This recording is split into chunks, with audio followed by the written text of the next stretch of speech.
Parliament में foreigners को लेकर के, इमिग्रेंट्स को लेकर के बहुत सारे नए रूल पर बात चल रही है, बहुत सारा डिस्कशन चल रहा है। इसके ऊपर मैंने पहले भी वीडियो बनाया था। नेशनैलिटी के रूल चेंज होने की बात कर रहे हैं, फैमिली रियूनिफिकेशन के लिए रिस्ट्रिक्शन है, उनके अपॉइंटमेंट ओपन नहीं है, जॉब सीकर वीज़ा के लिए भी उन्होंने बोला है।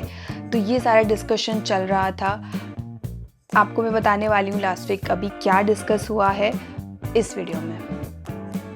Hola amigos, welcome back to my channel. तो जैसा कि आप मुझे जानते हैं, मेरा नाम है भारती और मैं रहती हूँ पोर्टो, पोर्चुगल में, और यहाँ से बनाती रहती हूँ मैं आपके लिए बहुत सारे informative videos, travel vlog and immigration related videos. तो आज का ये वीडियो है इमिग्रेशन रिलेटेड। इस वीडियो में मैं आपको ये बताने वाली हूँ जो कुछ डिस्कस हुआ पार्लियामेंट में। तो आपको पता है कि जो नेशनैलिटी का रूल है वो चेंज करने की बात हो रही थी, और कुछ फॉरेनर्स को लेकर के, इमिग्रेंट्स को लेकर के एक पैकेज बनाया है। एक उन्होंने जो भी इमिग्रेंट्स के जो रूल्स हैं, जो भी एंट्री को लेकर के है, या फिर फैमिली रियूनिफिकेशन को लेकर के है, या फिर नए लोग जो भी यहाँ पर आ रहे हैं, जो जिस भी वीज़ा से आ रहे हैं, मोस्टली उन सारे रूल्स को, उन सारे वीज़ास को, उनका जो लीगल रेजिडेंस यहाँ पर होगा उसको लेकर के बहुत सारे डिस्कशन चल रहे हैं।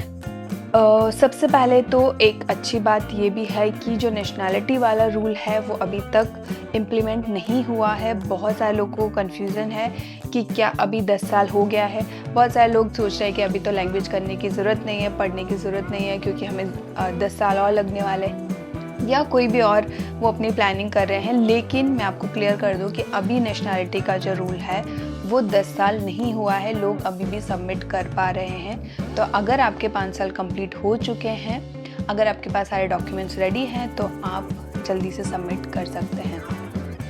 तो नेशनैलिटी वाला जो ये लॉ है इसको सितंबर तक पोस्टपोन कर दिया है, तब तक आप अप्लाई कर सकते हैं। उसके बाद में देखा जाएगा कि क्या वोटिंग हो रही है, उस पर क्या डिसीजन लिया जा रहा है, क्या वो रूल सबके लिए अप्लाई होगा या किसके लिए होगा, किसके लिए नहीं होगा।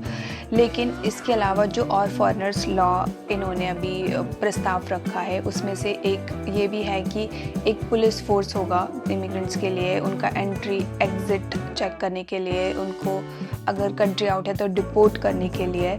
सो उस पर नेक्स्ट वीक ही वोट होने वाले हैं। और इवन जो मिनिस्टर हैं लुइस मोंटेनेग्रो, वो भी ये जो इमिग्रेंट्स का पैकेट है, जो ये सारे रूल्स पे डिस्कशन चल रहा है, वो चाहते हैं कि जो अगस्त में नॉर्मली यहाँ पर समर वेकेशंस होते हैं, तो उससे पहले ही ये डिस्कशन हो जाए और ये फाइनलाइज हो जाए। तो क्या न्यू रूल आ सकते हैं, जिसके चांसेस है, जो अभी तक डिस्कशन में चल रहा है उसके हिसाब से जो फैमिली रियूनिफिकेशन है वो थोड़ा लिमिटेड हो सकता है। वो हो सकता है कि सिर्फ आप छोटे बच्चों को बुला सकते हैं। अगर आपको स्पाउस को बुलाना है या पेरेंट्स को बुलाना है तो उसके लिए 2 इयर्स का रेजिडेंस होना ज़रूरी है। इसके अलावा जो जॉब सर्च वीज़ा है वो हो सकता है कि सिर्फ हाईली क्वालिफाइड लोगों के लिए ही रह जाए, और जो टूरिस्ट वीज़ा है उसके आने के बाद, जैसे फाइल लॉक आपको पता है कि बंद हो चुका है, लेकिन कुछ रूल्स के हिसाब से जो ब्राज़ीलियन है, जो पोर्चुगीज स्पीकिंग कंट्री है, उनको फिर भी कुछ था जिसकी वजह से कि वो चेंज कर सकते थे यहाँ पर अपना रेजिडेंस टूरिस्ट होने के बाद में भी। लेकिन हमारे लिए वो पहले भी नहीं था, और जो अदर कंट्रीज़ है तो वो भी नहीं रहेगा, इसके भी चांसेस हैं। और एक जो एंटिटी है यूनेफ, वो ज़रूर बनेगी जो चेक करेगी इमिग्रेंट्स का एंट्री एग्ज़िट, एंड अगर उनको डिपोर्ट करना है तो वो सब बॉर्डर कंट्रोल। तो वेडनेसडे को, इस बुधवार 9 जुलाई को ये वोट होने वाले थे इन सब रूल्स को लेकर के, इन सब चेंजेस को लेकर के, जिसमें पीएसडी, शेगा पार्टी, ये तो सब थे ही उनके फेवर में कि जितना जल्दी हम इस पे काम कर सकते हैं। लेकिन जो लेफ़्ट पार्टी है, ब्लॉको द एस्केर्दा, उन्होंने एक ट्रिक यूज़ की, अडियांतामेंतो प्रोटेस्टिवो, जिसके अंडर उन्होंने इस जो वोटिंग होनी थी उसको 1 वीक के लिए पोस्टपोन करवा दिया। तो अब ये डिस्कशन नेक्स्ट वीक हो सकता है। डिस्कशन जब हो रहा था वो काफ़ी गर्मा गर्मी भी हो गई थी थोड़ी, कि जो सोशलिस्ट पार्टी है उनके जो एमपी है वो काफ़ी सपोर्ट करते हैं, वो इमिग्रेंट्स के फेवर में बोलती हैं।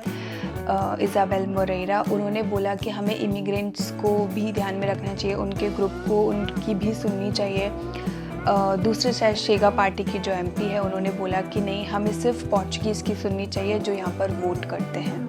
तो ये काफ़ी स्ट्रॉन्ग स्टेटमेंट था दोनों ही पार्टी से। अब देखते हैं इसमें क्या क्या चेंजेस हो सकते हैं। सो अभी समरी के लिए मैं आपको बता देती हूँ, नेशनलिटी वाला जो लॉ है अभी तक अप्लाई नहीं हुआ है। आपका टाइम कंप्लीट हो चुका है तो आप अप्लाई कर सकते हैं सितंबर तक। इसके ऊपर अभी कोई और बात नहीं होने वाली है।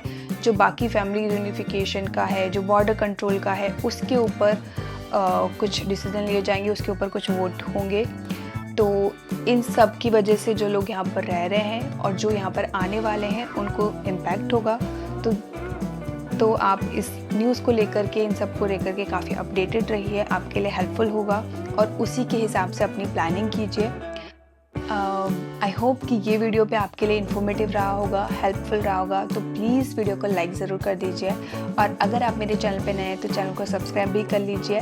बेल आइकन दबाना मत भूलिएगा। मिलते हैं नेक्स्ट वीडियो में। चाओ चाओ।